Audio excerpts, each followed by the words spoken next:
Assalamualaikum warahmatullahi wabarakatuh. Perkenalkan, nama saya Muhammad Reza Saputra dari kelas 11 TKJA. Pada video ini saya ingin membahas materi tentang fiber optik. Pertama-tama, apa sih itu fiber optik?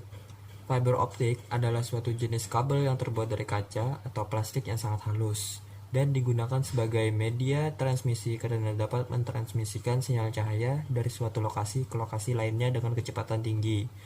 Ukuran fiber optik ini sangat kecil dan halus, diameternya hanya 120 mikrometer, bahkan lebih kecil dari helaian rambut manusia.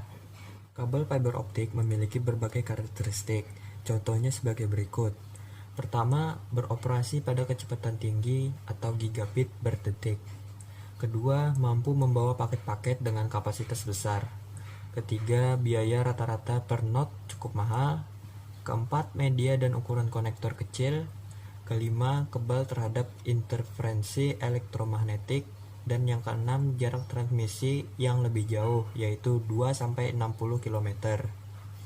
Optik memiliki berbagai kapasitas, diantaranya 6, 8, 12, 24, 48, 96, 144, 248, dan 288 core yang berisikan warna-warna biru, orange, hijau, coklat, abu-abu, putih, merah, hitam, kuning, pink, ungu, dan toska.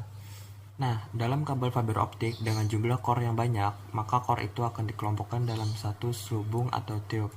Satu tube mengandung 12 warna kabel fiber optik core. Dengan demikian, kabel fiber optik 24 core akan memiliki dua tube yang masing-masing berisi 12 warna core serat optik yang berbeda.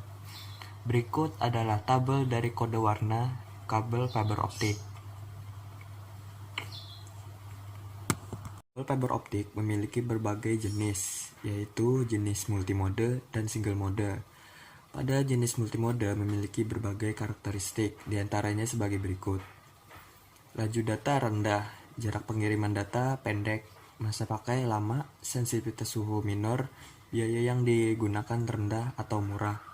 Begitu pula dengan jenis single mode memiliki berbagai karakteristik, yaitu laju data pengiriman tinggi, jarak pengiriman data jauh, masa pakai sebentar, sensitivitas suhu substansial, dan biaya yang diperlukan mahal. Kabel fiber optik memiliki berbagai jenis konstruksi yang dapat digunakan, diantaranya adalah dock cable, yang kedua ada direct buried cable, dan yang ketiga ada aerial cable, dan yang terakhir ada indoor cable. Berikut penjelasan masing-masing jenis konstruksi pada kabel fiber optik. Duck cable adalah kabel fiber optik yang instalasinya menggunakan pelindung pipa duct atau subduct. Kabel ini dipendam dalam tanah atau underground. Metode pemasangannya dengan cara galian terbuka atau open trench ataupun boring rojok atau manual boring.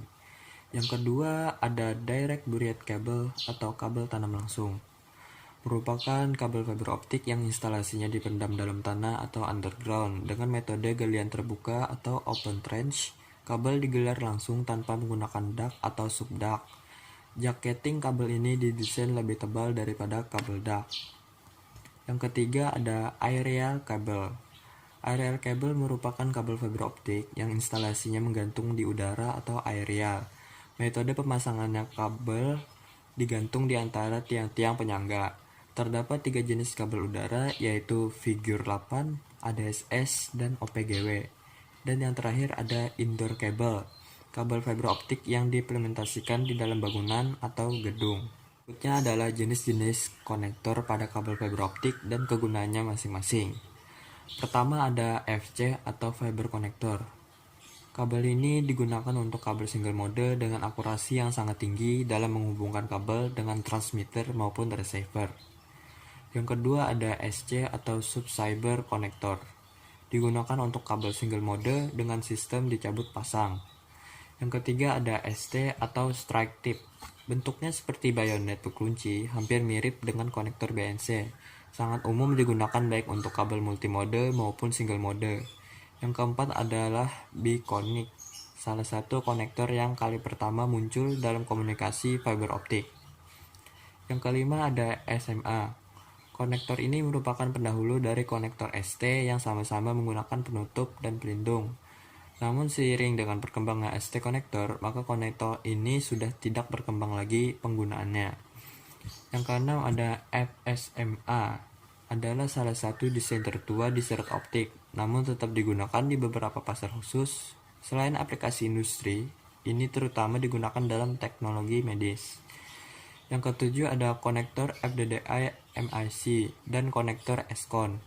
Konektor ini menggunakan mekanisme pengikat sisi dan dua verules 2,5 mm serta kafan pelindung tetap untuk melindungi verules. Demikian penjelasan tentang mengenai kabel fiber optik. Wassalamualaikum warahmatullahi wabarakatuh.